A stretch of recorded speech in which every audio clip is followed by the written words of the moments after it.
Theodore Bryant was 41 years old when he watched his wife claim his lottery ticket as her own. For 14 years, he'd been a loyal husband and devoted middle school science teacher in Philadelphia. Every Thursday evening for those 14 years, he bought the same lottery numbers, family birth dates, their anniversary. That Saturday morning, he checked the results online. $502 million. One winner. His numbers. His ticket was gone from the kitchen drawer. What Teo found in his wife Nicole's locked desk made his hands shake. The winning ticket, divorce papers, and detailed plans for how she'd claim the jackpot as hers alone before leaving him. By Monday, she'd claimed the prize. By Thursday, she'd used her new fortune to have him evicted from his own home with a police escort, while she and her lover watched from the doorway, drinking wine. Nicole called him "someone like you" as he drove away with everything he owned. She had no idea Pennsylvania law would let him take back every single dollar. What happened next would cost Nicole everything she thought she'd stolen.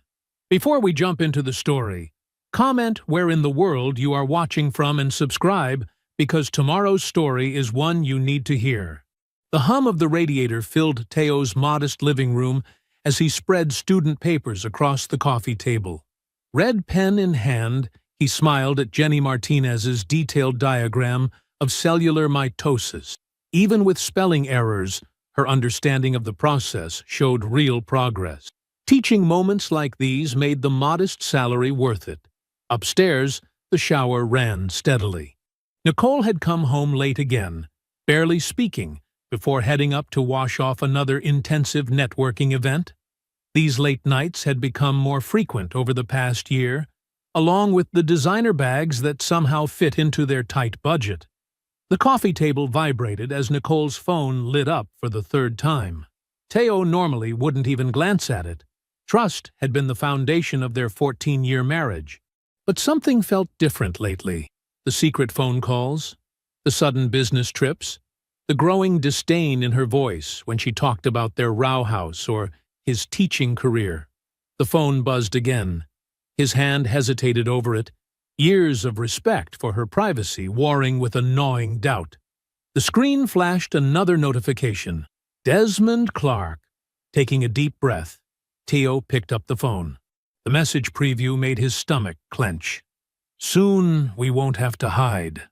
Once you handle the Teo situation, we can live the life we deserve. The life you deserve. With trembling fingers, Teo opened the full message thread. His chest tightened as he scrolled through months of exchanges. Intimate photos, plans for secret weekend getaways disguised as work conferences, pet names and explicit messages that burned his eyes. Got the hotel booked for next weekend's marketing seminar. Dated 3 weeks ago. Miss your touch already. Can't wait until we don't have to sneak around. From 2 months ago. He's so simple. Content with that tiny house and teaching job. You deserve someone who can give you everything. 6 months ago. 10 months of betrayal unfolded before him. 10 months of lies while he'd packed her lunches, supported her career, loved her completely. Teo's vision blurred, but his hands remained steady as he photographed message after message. He forwarded everything to his email, saved screenshots to his cloud drive, documented timestamps and dates with scientific precision. The shower shut off upstairs. Teo quickly replaced the phone exactly as he'd found it, positioning it at the same angle. He picked up his red pen just as Nicole's footsteps descended the stairs. She appeared wearing her silk robe, hair wrapped in a towel. The scent of her expensive shower gel filled the room, another recent luxury purchase that had raised eyebrows on their budget. "Still grading?" she asked, her tone carrying that subtle note of condescension that had crept in over the past year. "You work too hard for what they pay you." "Just finishing up," Teo replied, his voice remarkably steady despite the inferno in his chest. "How was your networking event?" "Oh, you know, same old shop talk." She waved dismissively. The developer from New York was there again. The one I told you about? He's interested in some major projects downtown. Desmond Clark. The man from the messages. Teo nodded, maintaining his composed expression. Sounds promising. It could be. She smiled, but it didn't reach her eyes. I'm exhausted, though. Going to head to bed. I'll be up soon, Teo said, forcing himself to return her smile. She bent down and kissed his cheek, the casual affection feeling like acid on his skin. The next 2 days passed in a fog of routine and restraint. Teo taught his classes, attended faculty meetings, and continued his normal schedule while carrying the weight of his discovery. Every interaction with Nicole felt like a performance now, each casual touch and domestic exchange underlaid with devastating knowledge. Thursday evening arrived. Like clockwork, Teo stopped at Rivera's corner store on his way home from school. James Rivera looked up from his crossword puzzle with a warm smile. "Thursday night lottery run, Mr. Bryant?" he asked, already reaching for the Powerball slip. "You know me, James." Teo managed a genuine smile for the store owner who'd been part of his weekly ritual for 14 years. Same numbers as always. He pulled out his debit card and carefully entered his customary numbers. Nicole's birthday, his birthday, their anniversary date, his parents' anniversary. Numbers that had once held such meaning, now feeling like monuments to betrayal. James printed the ticket and handed it over with the receipt. "Good luck this week. Maybe this will be the one." "Maybe so," Teo replied, tucking both items safely in his wallet. At home, he followed his usual routine, placing the ticket in the kitchen drawer where he'd kept them for 14 years, next to the measuring spoons and pizza cutter. Nicole barely glanced up from her phone as he moved around the kitchen preparing dinner. Friday evening found Teo at the school's science fair, helping his students explain their projects to parents and judges. He missed the live Powerball drawing, but that was normal. Checking the numbers was his Saturday morning ritual. When he woke the next morning, Nicole was already gone. Another breakfast meeting. Teo made his coffee and settled at the kitchen table with his laptop, pulling up the Pennsylvania Lottery website. His eyes widened as he read the announcement. $502 million Powerball jackpot. One winner in Philadelphia. Fingers trembling slightly, he clicked to view the winning numbers. His coffee grew cold beside him as he stared at the screen, checking and rechecking the familiar sequence. They matched. Every single number matched. Heart hammering against his ribs, Teo stared at the numbers glowing on his laptop screen. They were his numbers, the same combination he'd played religiously every Thursday for 14 years. Nicole's birthday, his birthday, their anniversary, his parents' anniversary. A sequence that had become muscle memory after so many years of hopeful routine. He jumped up from the kitchen table, coffee forgotten, and yanked open the drawer where he always kept the tickets. Measuring spoons clattered against the pizza cutter as he rifled through the contents. Empty. No ticket. Stay calm, he whispered to himself, fighting down the panic rising in his throat. Think methodically. He searched the kitchen systematically. Every drawer, cabinet, and countertop. Nothing. Living room next. Between couch cushions, magazine rack, end table drawers. Still nothing. His hands were steady, but his pulse raced as he climbed the stairs to their bedroom. The sound of his own breathing seemed unnaturally loud as he moved through the silent house. Nicole's home office door stood slightly ajar. Inside, her desk dominated the small space, a recent purchase she'd insisted on, complete with a locked drawer for sensitive client documents. Teo hesitated only a moment before kneeling in front of the drawer. The combination was their anniversary date. She'd never bothered changing it from when they used to share everything. The lock clicked open with familiar numbers that now felt like mockery. There, nestled between folders, lay his lottery ticket. Beside it, a stack of printed papers about Pennsylvania lottery claim procedures, detailed notes comparing lump sum versus annuity payment options, and tax implications of major windfalls.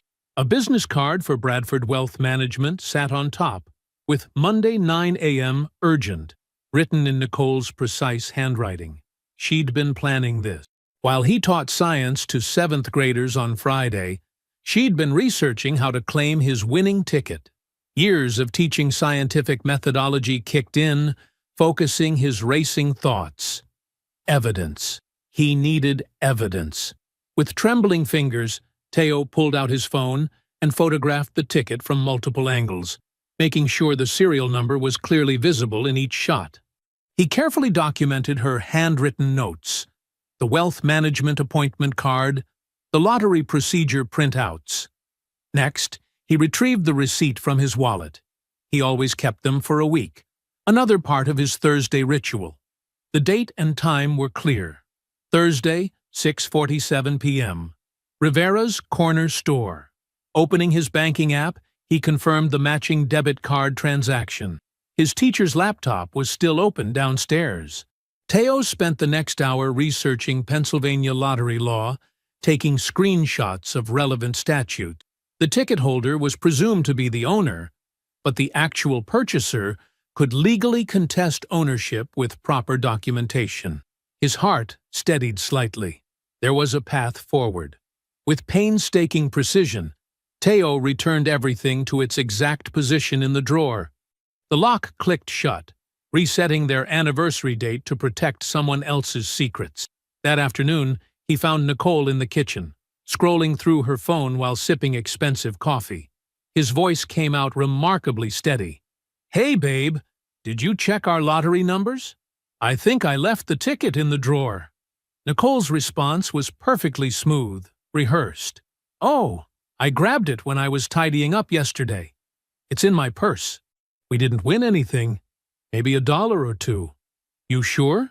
Teo pressed gently. "I had a good feeling about this week." She laughed, the sound hollow to his ears now. "Teo, honey, we never win. It's fine. Don't get your hopes up." She kissed his forehead like he was a child, then grabbed her purse. "I've got a weekend open house showing. Don't wait up."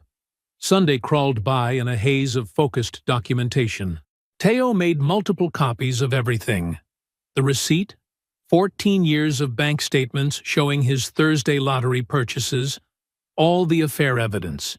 He emailed everything to himself, then drove to his brother Isaiah's house to store physical copies. Monday morning, Teo called the school secretary. "Martha, I'm sorry, but I need to take a sick day." His first in 4 years. The concern in her voice was genuine. He never missed work.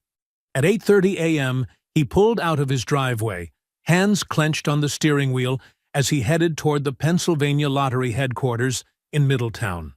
The morning traffic crawled along I-76, each delayed minute adding to his anxiety.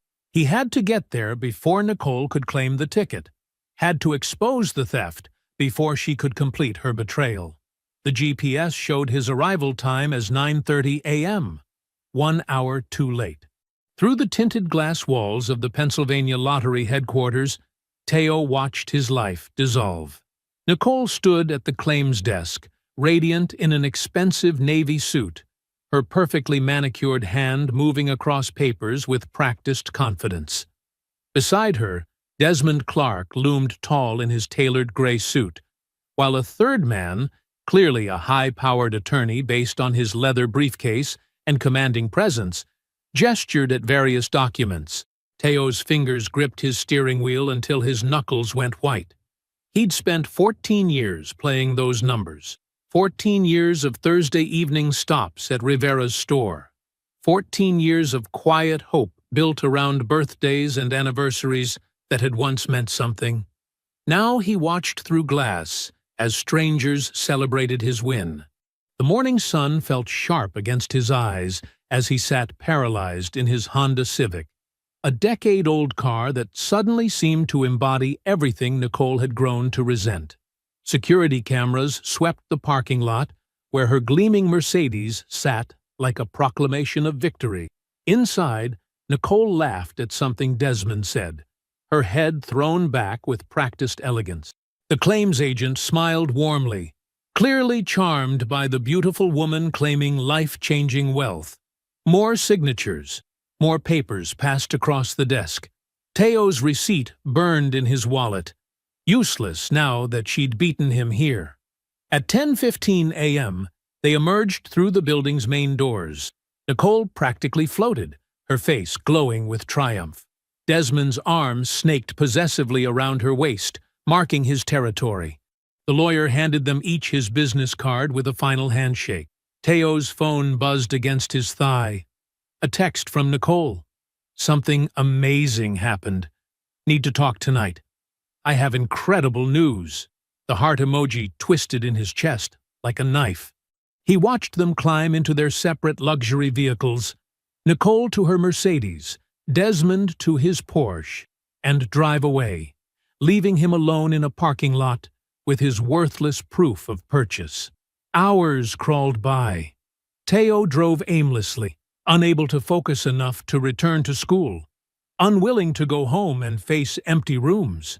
At 7 p.m., he finally pulled into their driveway. Nicole's car was already there, along with a bottle of Dom Perignon chilling in an ice bucket on the kitchen counter. She burst through the door moments later, designer shopping bags in one hand, that enormous fake smile plastered across her face. "Teo, you won't believe this. I bought a lottery ticket last week, just on a whim. You know how I never play. And I won. I won the Powerball. $502 million. He forced his features into shocked surprise. What? Are you serious? I already claimed it today. After taxes, it's about $311 million lump sum. Can you believe it? We're set for life. But her eyes were cold, calculating. This wasn't joy. It was performance. Every gesture carefully choreographed for maximum effect. That's incredible, Nicole. I can't believe it. Teo swallowed hard. When did you buy the ticket? Last Thursday. I stopped at a store on the way home from work. Pure impulse. And now everything changes for us. Every word was a lie. Different store, different time, different money, different everything. This is amazing, babe. We can finally…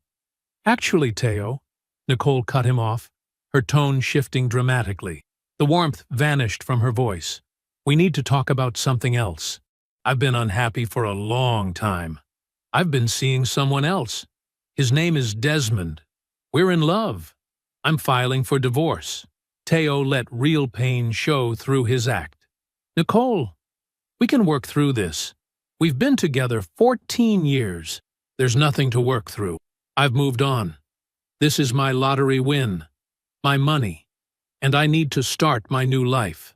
I'm not trying to be cruel, but you need to understand. This changes everything. What about our house? Our marriage? I'll be fair. Her lips curved in what might have been meant as a kind smile but came across as predatory. I'm offering you $150,000 cash. That's generous, Teo. More than generous. If you sign a quitclaim deed giving me full ownership of the house and agree to an uncontested divorce. You can find a nice apartment. Start fresh. I'm not trying to hurt you. This is my home too. I'm not leaving. Nicole's expression hardened. Then you're making a mistake. I have $311 million now, Teo. I can afford the best lawyers in Pennsylvania. I can bury you in motions and legal fees until you're bankrupt. Or you can take my offer and leave with dignity. Your choice. I'm not signing anything. We'll see. Tuesday morning, Nicole filed for divorce, citing irreconcilable differences. That afternoon, her aggressive attorneys filed an emergency motion for exclusive possession of the marital home, claiming she needed privacy and safety during this emotionally volatile transition, and that Teo's presence was destabilizing and potentially threatening. The motion included false allegations that Teo had been increasingly agitated and confrontational since learning about the divorce, that Nicole feared for her safety, and that she needed the marital home for security reasons, given her new financial circumstances. Wednesday at 2 p.m., the emergency hearing began. Nicole's attorneys presented their case to a family court judge. Teo, caught off guard and representing himself, tried to argue that the house was marital property, and he had every right to stay. But Nicole's lawyers were polished, aggressive, and armed with her wealth. They painted Teo as an unstable, jealous husband who posed a risk to their client, a vulnerable woman who had just won a life-changing lottery prize. The judge granted the temporary order. Teo must vacate within 48 hours pending final divorce proceedings. Thursday evening at 6 p.m., Nicole arrived at the house with Desmond, her lead attorney Catherine Price, and 2 police officers to enforce the eviction order. "Mr. Bryant," one officer said apologetically, "I have a court order requiring you to vacate these premises. You have 2 hours to collect your personal belongings." Teo pulled into Isaiah's driveway just after 9 p.m., his Honda Civic packed so full he could barely see out the back window. The trunk held what remained of his life: clothes, teaching materials, a few pieces of furniture Nicole had deemed unimportant enough for him to take. The rest of his possessions sat in what used to be his home, now claimed by a woman he barely recognized. Isaiah stood waiting on the front steps, arms crossed over his broad chest. As a construction supervisor, he'd built his career solving problems with direct action. The muscles in his jaw tightened as he watched Teo park. "I can't believe this," Isaiah growled, helping Teo unload boxes. "My little brother getting kicked out of his own house by that." "Don't," Teo cut him off quietly. "Just help me get these inside." The basement apartment was modest but clean. A bedroom, small living area, kitchenette. Isaiah had renovated it himself last year, never imagining it would become his brother's refuge. They carried in load after load in tense silence until the car was empty. "She can't do this," Isaiah finally exploded, pacing the small space. "I should go over there right now. Show her and that fancy boyfriend what happens when you mess with family." "No." Teo's voice was firm despite his exhaustion. "This has to be done legally, completely. She stole from you millions, and now you're sleeping in my basement while she lives in your house? It's temporary." Teo sat heavily on the second-hand couch they'd just carried down. "I have evidence. I have proof. But if we handle this wrong, if we do anything stupid or illegal, she wins permanently." Isaiah ran a hand over his face, struggling to contain his rage. "Then what's the plan?" "Tomorrow morning I meet with a lawyer. Patricia Keene. The divorce attorney? I've heard of her. She's expensive. She's worth it. And she'll work on contingency when she sees what I have." At 8 a.m. sharp the next morning, Teo sat across from Patricia Keene in her downtown office. Her reputation preceded her, a formidable presence who'd fought her way from North Philadelphia to become one of the city's most feared divorce attorneys. Her office walls displayed degrees from Howard University and Penn Law, along with framed newspaper articles about her biggest victories against wealthy spouses who tried to cheat their partners. "Show me what you have," she said simply. Teo laid out his evidence methodically. The purchase receipt with matching serial number, 14 years of bank statements showing his Thursday evening lottery purchases, screenshots of the affair evidence, a detailed timeline proving Nicole had stolen the ticket and lied about purchasing it. "I've already requested security footage from Rivera's corner store," he explained, "and here are Nicole's statements to the Lottery Commission claiming she bought the ticket at a completely different location." Patricia's eyes lit up as she examined document after document. Her perfectly manicured fingers traced the dates, the numbers, the clear paper trail of deception. "Mr. Bryant," she said finally, "this is the most clear-cut case of lottery fraud I've ever seen. She stole your ticket, lied to state officials about when and where she bought it, and claimed your prize. But she's already been paid out. We're not preventing a crime. We're reversing one. Can we win? It will be a fight. She has unlimited resources now, but your evidence is ironclad." Patricia began writing rapidly. Here's our strategy. We file an immediate legal challenge to her lottery claim. Sue her for fraud, theft, conversion, and unjust enrichment. We'll subpoena the Lottery Commission records, get that store security footage, and depose her under oath about the ticket purchase. Most importantly, we file for an emergency injunction freezing the proceeds and request forensic accounting of every dollar she's already spent. She looked up sharply. But understand this, she has access to $311 million for lawyers. This will get vicious. They'll attack your character, drag this out, try to break you down. Are you prepared for that? Teo met her gaze steadily. She stole from me, lied to my face, kicked me out of my home, and humiliated me in front of my community. I'm prepared. Patricia nodded, satisfied. I'll take the case on contingency, 25% of whatever we recover. But you'll need a private investigator.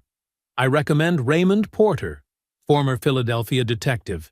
He's thorough, discreet, and he knows how to build a case. Teo wrote a check for $8,400, his entire personal savings, to hire Porter. By early afternoon, the wheels were in motion. At 1 p.m., Teo walked into his classroom at Franklin Middle School, perfectly composed in pressed khakis and a blue button-down shirt. No one watching him explain chemical reactions to seventh graders would have guessed he was homeless, betrayed, and in the opening stages of a multi-million-dollar legal battle.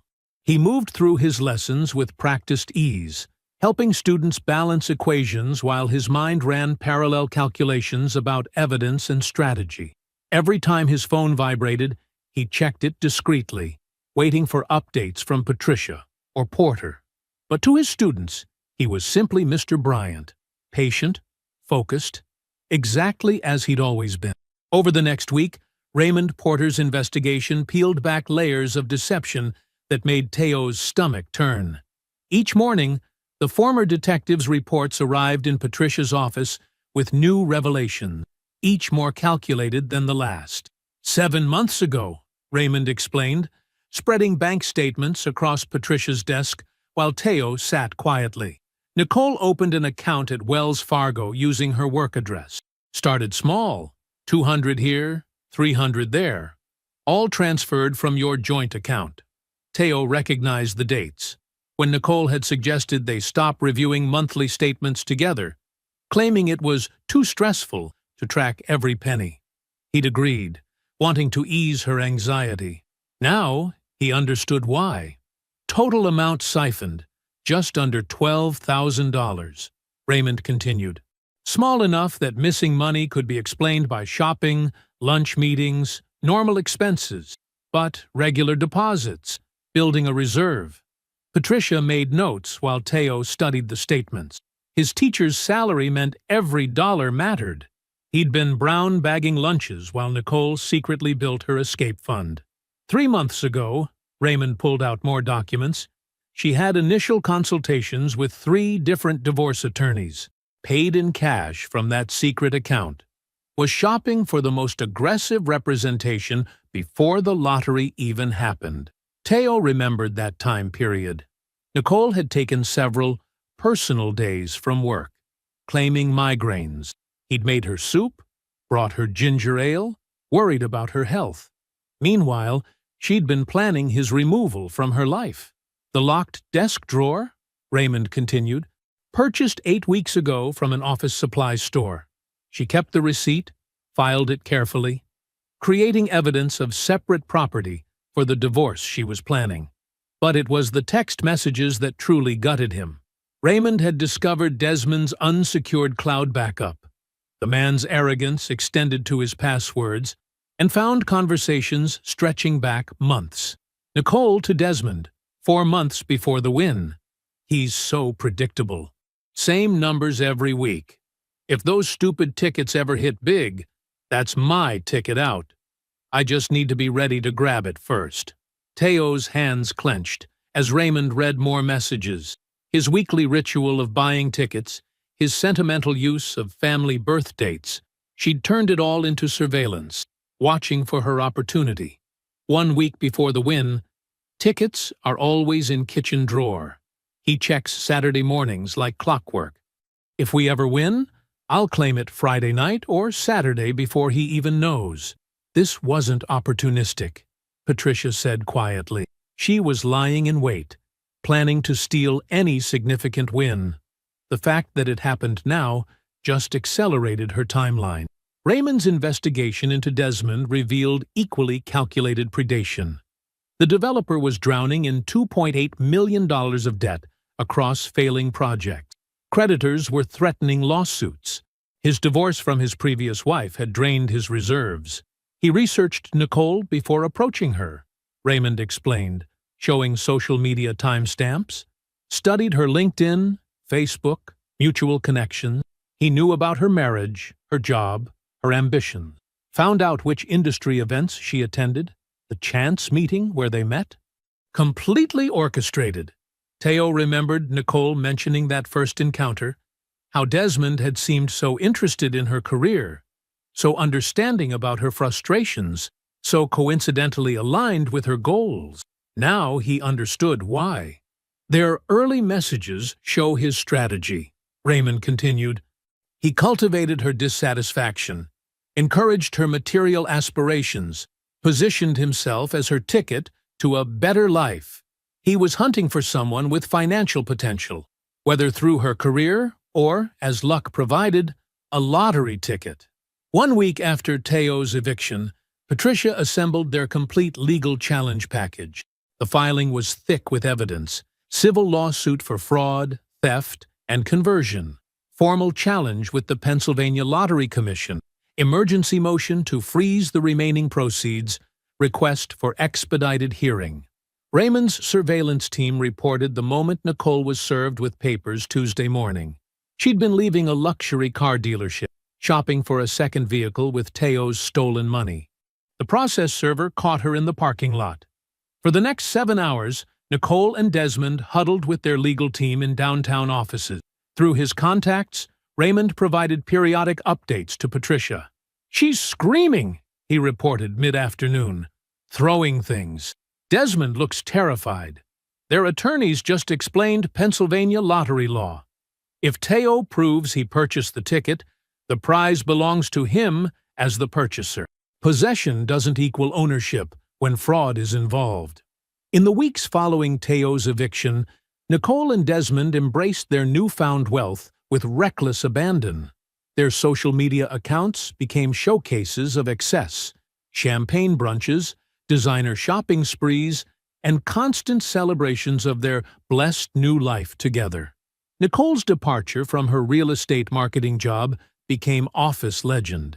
She strode into her boss's corner office wearing a $12,000 Chanel suit, dropped her resignation letter on his desk, and declared, "I don't need you or this pathetic salary anymore. I'm worth hundreds of millions now." The entire floor watched her theatrical exit, designer heels clicking against marble as she left behind a decade of employment. Within days, they purchased a $5.3 million mansion in Wayne's most exclusive neighborhood, a sprawling stone estate with 6 bedrooms, indoor pool, and 3 acres of manicured grounds. Nicole selected a gleaming Mercedes S-Class in metallic silver, $145,000, while Desmond chose a racing yellow Porsche 911, $180,000. Their 4-car garage filled quickly with luxury vehicles that Nicole photographed constantly for Instagram. Their housewarming party became the talk of Philadelphia's main line. 200 guests, celebrity chef catering, ice sculptures, and a live band. Nicole wore diamonds and posed for endless photos, making sure every image showed her living her best life away from Teo. Their new home became party central. Weekly gatherings where expensive wine flowed freely and guests marveled at their apparent prosperity. To mutual friends, Nicole spun a careful narrative. Teo was delusional and bitter, making false accusations because he's jealous of my success. She positioned herself as the victim of an obsessive ex-husband who couldn't handle that I won the lottery and moved on to someone better. Some initially believed her performance, especially newer acquaintances dazzled by her wealth, but most saw through the facade. Teo had 17 years of community roots. Parents knew him as their children's dedicated science teacher, colleagues respected his quiet integrity, neighbors remembered his consistent kindness. When Nicole claimed Teo was unstable, people who'd known him for years simply shook their heads. Behind their mansion's perfect facade, the first cracks appeared as Patricia's legal team assembled their evidence. Security footage from Rivera's corner store showed Teo clearly purchasing the winning ticket Thursday at 6:47 p.m., his familiar routine captured in crisp digital detail. James Rivera, the 68-year-old store owner, provided a detailed affidavit. Teo Bryant has purchased lottery tickets from my store every Thursday evening for 14 years. Same numbers every week. He told me once they were family birth dates. He's a good man, always asks about my grandchildren. I remember him buying that ticket specifically because we talked about his student's science fair.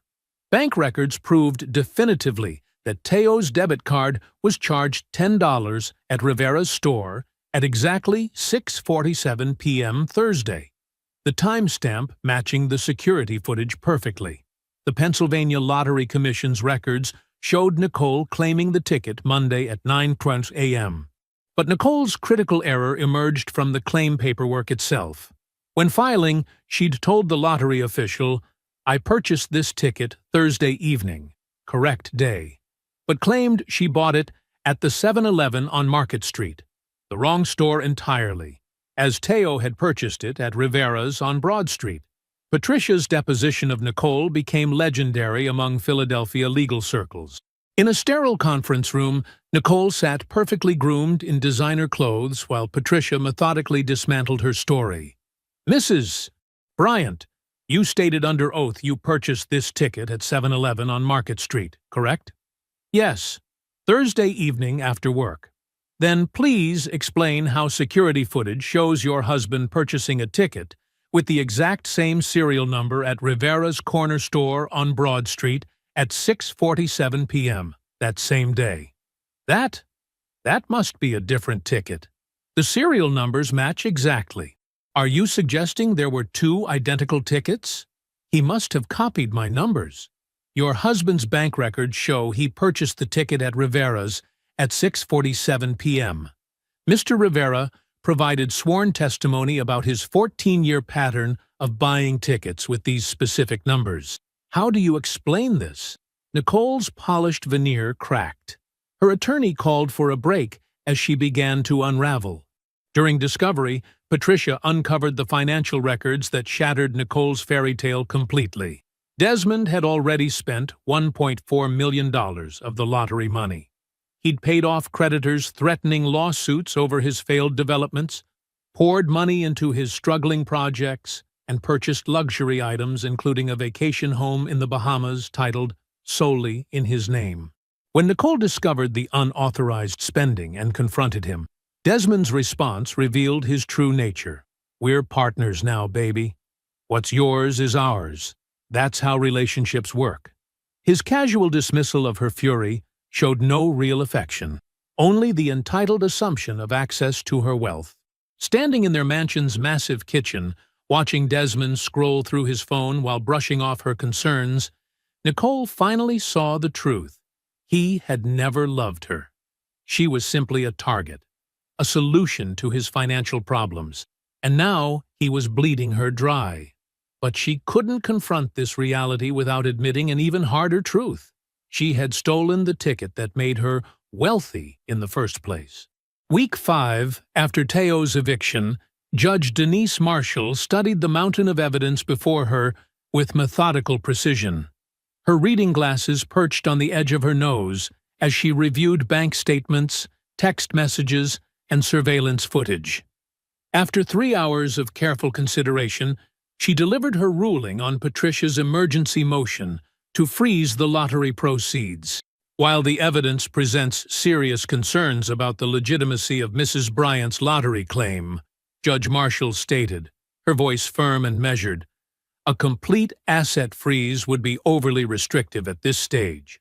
However, significant controls are necessary. Her compromise ruling sent shockwaves through both legal teams. Nicole could continue spending from the prize money, but with strict limitations. She had to maintain detailed accounting of every dollar spent, could not transfer any assets out of Pennsylvania, and was prohibited from reckless dissipation of funds pending the trial's outcome. Nicole's face twisted with rage as the judge read the restrictions. No more impulse purchases of luxury cars. No more transferring millions to Desmond's projects. No more shopping sprees without documentation. Her unlimited spending party was over. "This is ridiculous," Nicole hissed at her attorney, Catherine Price. "It's my money. She can't tell me how to spend it." "Lower your voice," Catherine warned sharply. "The judge can still hear you." The court scheduled the trial for 4 weeks out, an unusually rapid timeline reflecting the urgent nature of the dispute. As those weeks progressed, the systematic dismantling of Nicole's carefully constructed fantasy accelerated. Patricia's team uncovered Nicole's Google search history from the week before the lottery win. The timestamps painted a damning picture of premeditation. Monday, 2:14 p.m. How to claim lottery ticket in Pennsylvania. Monday, 3:27 p.m. Can spouse claim lottery ticket without other spouse knowing? Tuesday, 9:03 a.m. Lottery ticket ownership law, Pennsylvania. Wednesday, 1:15 p.m. Hiding assets from spouse during divorce. Even more devastating, text messages emerged between Nicole and Catherine Price from 2 weeks before the lottery win, discussing asset protection strategies for an upcoming divorce. Nicole had been planning her exit long before claiming Teo's winning ticket. The financial advisor's notes from Nicole's Monday morning appointment, hours before she claimed the prize, were equally incriminating. The detailed outline covered establishing sole ownership of windfall funds and minimizing spouses' potential claims through strategic timing. "Every single piece of evidence shows planning," Patricia explained to Teo during a strategy meeting. "She didn't just stumble across your ticket and make an impulsive decision. She orchestrated this theft for months." The pressure began affecting Nicole and Desmond's relationship. With spending restricted and legal walls closing in, Desmond realized he might not get to keep the money he'd already taken. His solution was swift and ruthless. He approached Patricia's team, offering to testify against Nicole. "She told me weeks before they won that she was going to take Teo's ticket if they hit it big," Desmond revealed in a sworn statement. "She said she was just waiting for the right moment. I have emails where she laid out the whole plan." He provided their entire text message history, including exchanges where Nicole discussed monitoring Teo's lottery purchase patterns and planning the optimal timing for her theft. Desmond's betrayal was complete. He threw Nicole entirely under the bus to protect himself from criminal prosecution. When Nicole discovered his betrayal, their final confrontation shook the mansion's marble halls. "You lying piece of garbage!" she screamed, hurling a crystal vase at his head. "I gave you everything."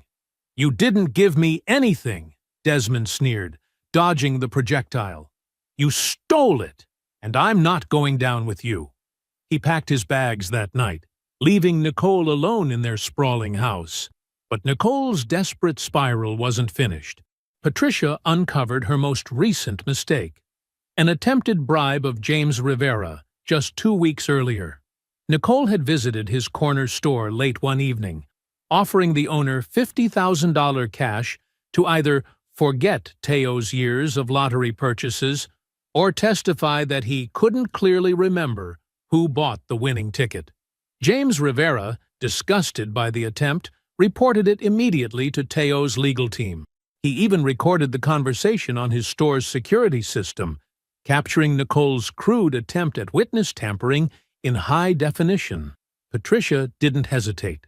She filed a motion adding the witness tampering charge to their civil case and referred the evidence to the district attorney's office for potential criminal prosecution. Nicole's carefully constructed world was collapsing entirely. The legal case against her was now overwhelming. Her spending was restricted. Desmond had betrayed and abandoned her. She faced possible criminal charges. Her family had distanced themselves, mortified by the scandal. Former friends stopped accepting her calls. She rattled around the vast, empty mansion alone. A $5.3 million prison she couldn't afford if she lost the case. Designer clothes still wrapped in plastic, hung in massive closets. Expensive furniture sat unused in perfectly decorated rooms. The indoor pool echoed with silence. Trial was scheduled to begin Monday morning. Nicole sat in her marble kitchen Sunday night, staring at her phone. No messages, no calls, no one left to turn to.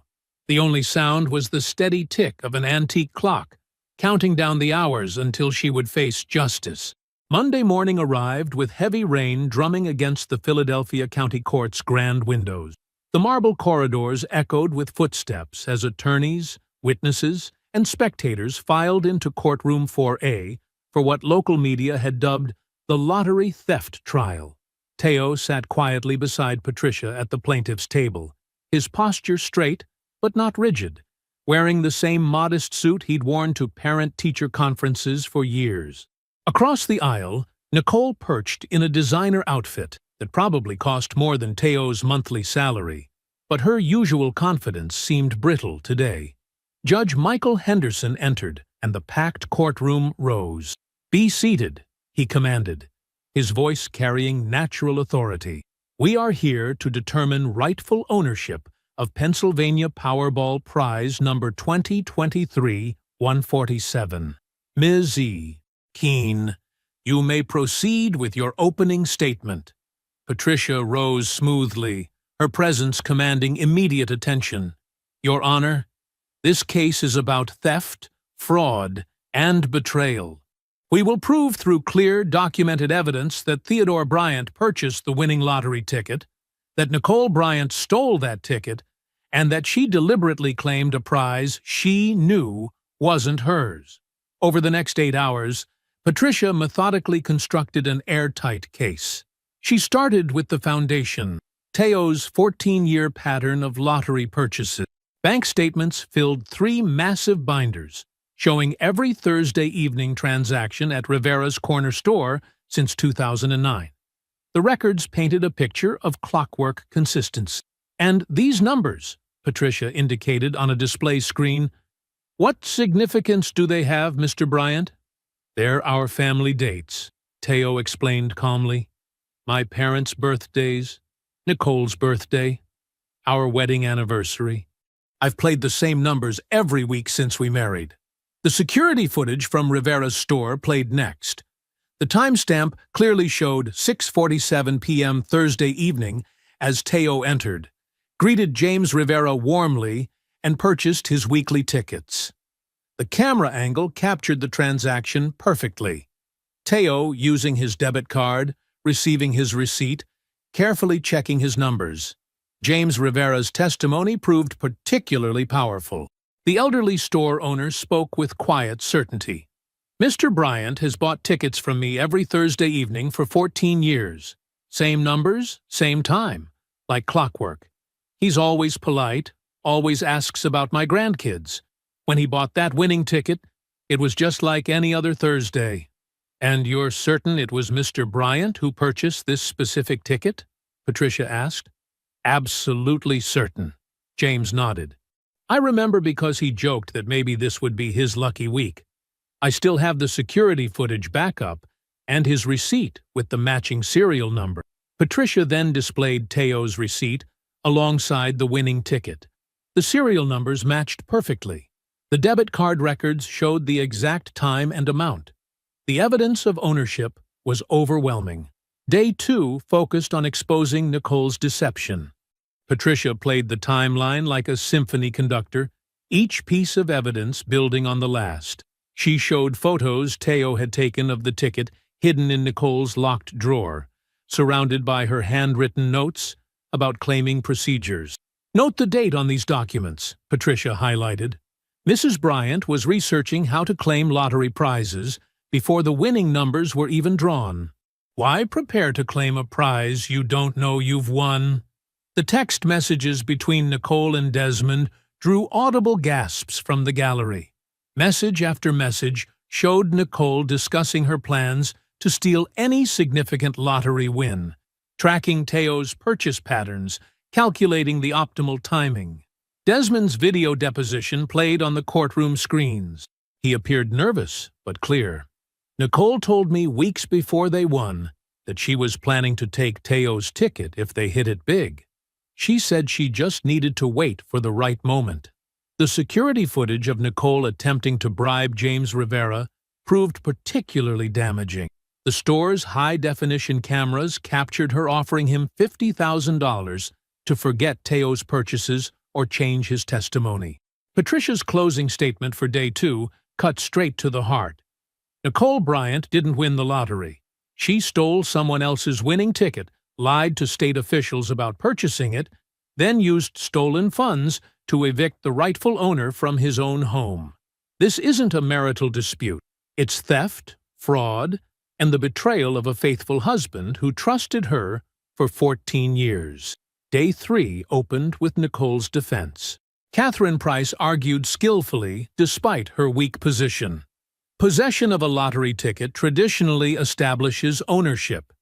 Even if Mr. Bryant purchased this ticket, it was bought with marital funds during the marriage, making it marital property. Both spouses have equal claim to marital assets. She tried to frame the case as a simple divorce dispute. This belongs in divorce proceedings as part of normal asset division. My client acted in good faith, believing this was shared marital property. Mr. Bryant's evidence is circumstantial at best. Finally, Nicole took the stand. Gone was her earlier arrogance, replaced by carefully practiced humility. "I found the ticket in the kitchen," she testified, voice trembling slightly. "I assumed it was ours, a shared marital ticket. I claimed it for both of us. I never planned to exclude Teo from the winnings." Patricia rose for cross-examination, her measured steps toward the witness stand carrying the weight of inevitable justice. Nicole shifted uncomfortably, her designer blouse suddenly feeling too tight at the collar. "Mrs. Bryant," Patricia began, her voice deceptively gentle, "you testified that you claimed this ticket for both of you. Is that correct?" "Yes, that's right," Nicole answered, attempting to project sincerity. "Then perhaps you can explain something for the court." Patricia retrieved a document. "When Mr. Bryant specifically asked you about the lottery ticket that Saturday morning, why did you tell him you'd checked and it was worth maybe $1 or $2? Nicole's composure cracked slightly. I wanted to surprise him." "Surprise him?" Patricia's tone sharpened. "By filing for divorce 3 days later? That was different. The timing was just coincidence?" Patricia interrupted. "You filed for divorce Tuesday morning, less than 24 hours after claiming the prize. Then, on Wednesday, you had your attorneys file an emergency motion to evict Mr. Bryant from his home. Was that part of the surprise, too?" Sweat beaded on Nicole's forehead. Things were complicated. I needed space to think.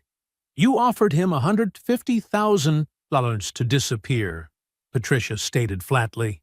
"Less than 0.05% of the prize. That's your idea of sharing with your husband of 14 years? I was being generous. He's just a teacher, that's more than—" Nicole caught herself, but too late. Murmurs rippled through the courtroom. Patricia walked to the evidence table, retrieved her tablet. "Let's discuss some text messages you sent to Mr. Clark." She began reading. "He's so predictable. Same numbers every week. If those stupid tickets ever hit big, that's my ticket out. I just need to be ready to grab it first." She looked up. "You sent that 4 months before the winning drawing. Care to explain how that aligns with your testimony about sharing?" Nicole's hands trembled. That's taken out of context. Here's another, sent 1 week before the win. Tickets are always in kitchen drawer. He checks Saturday mornings like clockwork. If we ever win, I'll claim it Friday night or Saturday before he even knows. Was that taken out of context, too? You're twisting everything, Nicole burst out, tears starting. Teo's making me look like a monster. I'm the victim here. The victim? Patricia's eyebrows rose. Let's discuss your internet search history from the week before the drawing. She displayed screenshots. How to claim lottery ticket in Pennsylvania. Can spouse claim lottery ticket without other spouse knowing? Lottery ticket ownership law, Pennsylvania. Those were I was just curious about. And this security footage of you offering Mr. Rivera $50,000 to forget Mr. Bryant's purchase pattern? Was that just curiosity too? Nicole broke down completely, mascara running. You don't understand. I deserved more than what Teo could give me. Desmond promised. Ah, yes, Mr. Clark. Patricia nodded to the bailiff, who wheeled in a video screen. Let's watch his deposition, shall we? Desmond's face appeared, looking uncomfortable but resigned. Yeah, Nicole told me weeks before they won that she was planning to take Teo's ticket if they hit it big.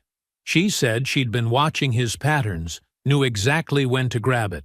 Said she just needed to wait for the right moment. Did she discuss what would happen after claiming the prize? She said she'd file for divorce immediately, use the money to get Teo out of the house fast. She had it all planned out.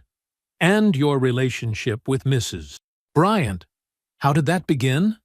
Desmond shifted uneasily.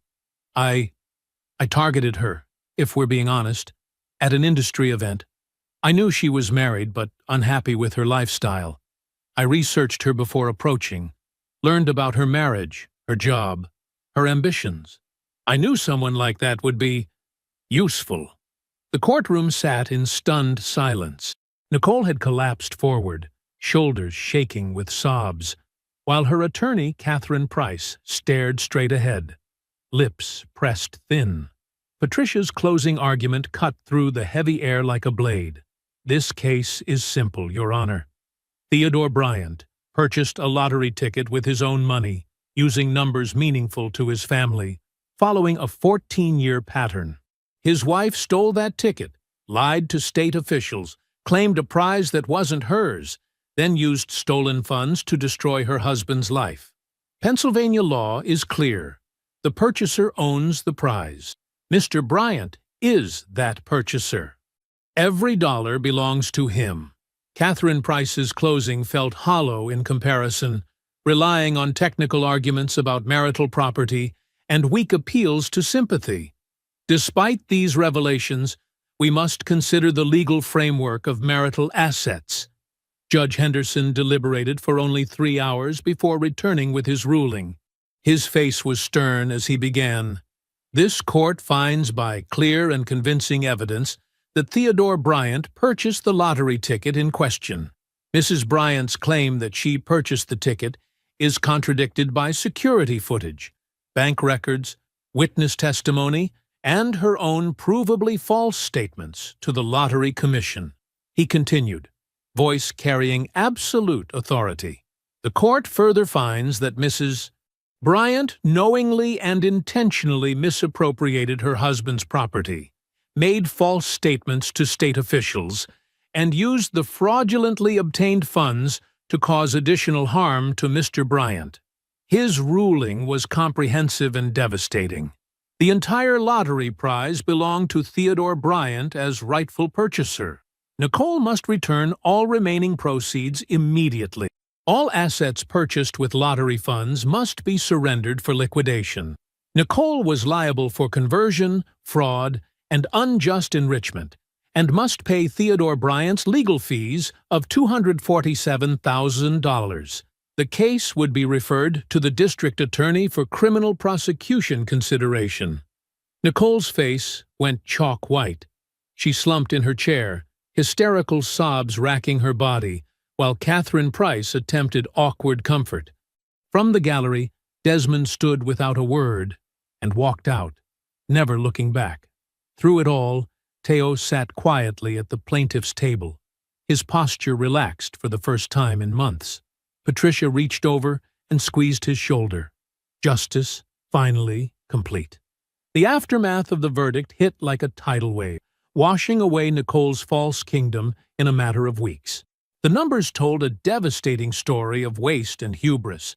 In just 10 weeks since claiming the prize, she had burned through $8.7 million as if it were endless. The $5.3 million mansion in Wayne stood as a monument to her excess, while $325,000 in luxury vehicles sat in the circular driveway collecting dust. Desmond had managed to extract $1.4 million for his creditors and investments before disappearing, while nearly $1 million had evaporated in parties, designer clothes, and flashy jewelry. The final insult, $700,000 in legal fees for a defense that ultimately crumbled. The asset recovery process was swift and merciless.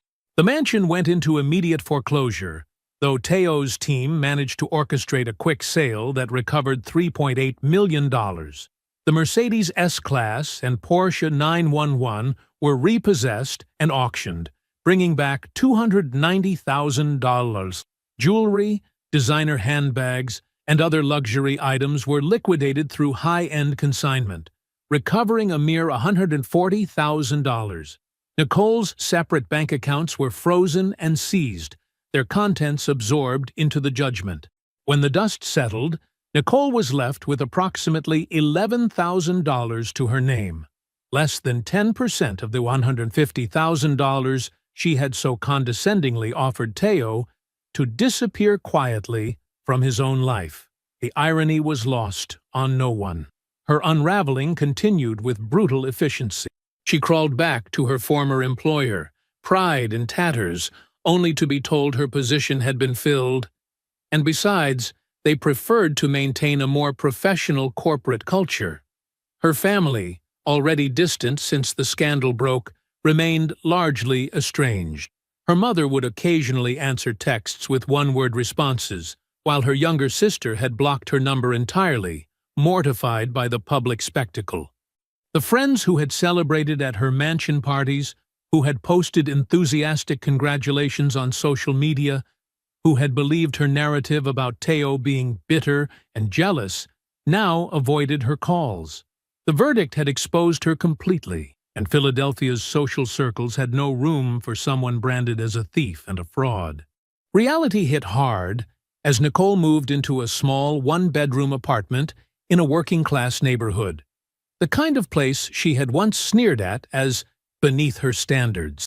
The only job she could secure was an entry-level administrative assistant position at a small insurance company, earning $38,000 annually. It was a special kind of humiliation to realize she now made less than the teacher she had betrayed. The district attorney's office ultimately declined to pursue criminal charges, deciding the civil judgment and complete financial ruin were punishment enough. Still, Nicole lived under that shadow, knowing any misstep, any violation of the judgment's terms, could trigger prosecution. Desmond's fate proved equally satisfying to those who believed in justice. His bankruptcy filing couldn't protect him from the $1.4 million he had taken from Nicole. The Pennsylvania Real Estate Commission suspended his license after an ethics investigation. His developments failed spectacularly, and he ended up taking a position as a property manager for a small apartment complex in Reading, PA. A stunning fall for someone who had once boasted about building luxury empires. The Philadelphia Inquirer's feature story, Teacher Wins $500 Lottery, Twice, How Theodore Bryant Fought Back Against Fraud, turned Nicole into a cautionary tale. Local news stations picked up the story. She became infamous, the woman who stole her husband's lottery ticket and lost everything. 6 months after the verdict, Nicole requested a meeting. Teo reluctantly agreed to see her at a neutral coffee shop in Center City. She arrived looking diminished. No designer labels, no perfectly styled hair, no confident stride. The woman who had once commanded rooms with her presence now seemed to shrink into herself. "I know you won't forgive me," she began, hands wrapped tightly around her coffee cup. I'm not asking for that. I need to understand why you fought so hard. You could have settled, taken half, moved on. Why destroy me completely? Teo studied her for a long moment, his response measured, but final. You didn't just take money, Nicole. You stole something I earned, lied about it to the world, used it to humiliate me and erase me from my own life, and then tried to make me believe I was wrong for fighting back. You wanted to see if I'd just disappear quietly. If I'd accept being erased because you decided I wasn't worth your time anymore. He leaned forward slightly, voice calm but firm. I couldn't accept that. Not because of the money, because of what you tried to make me believe about my own worth. You bet that I'd be too broken, too poor, too beneath you to fight. You were wrong. They never spoke again after that day, though Nicole would try repeatedly over the coming months, calling from blocked numbers, hoping to find some closure or perhaps absolution. She found neither. 1 year after the verdict, Teo had transformed the tragedy into triumph. He established a $45 million education fund for Philadelphia public schools, created a $15 million scholarship program for future teachers, and paid off mortgages for his mother, Lorraine, brother Isaiah, sister Janet, and the mentor teachers who had shaped his career. The remaining $220 million was invested conservatively through ethical firms. He purchased a modest 3-bedroom home in his old West Philadelphia neighborhood for $485,000. Comfortable, but not ostentatious. After a semester sabbatical spent healing and volunteering, he returned to teaching at a different school. He wrote a book about integrity and self-worth that resonated with readers nationwide. Most importantly, he began building a genuine relationship with Renee Harper, a school counselor who saw him for who he truly was. I hope you enjoyed that one. Be sure to like the video and subscribe so you don't miss the next story. I've picked out 2 more for you that I think you'll really like.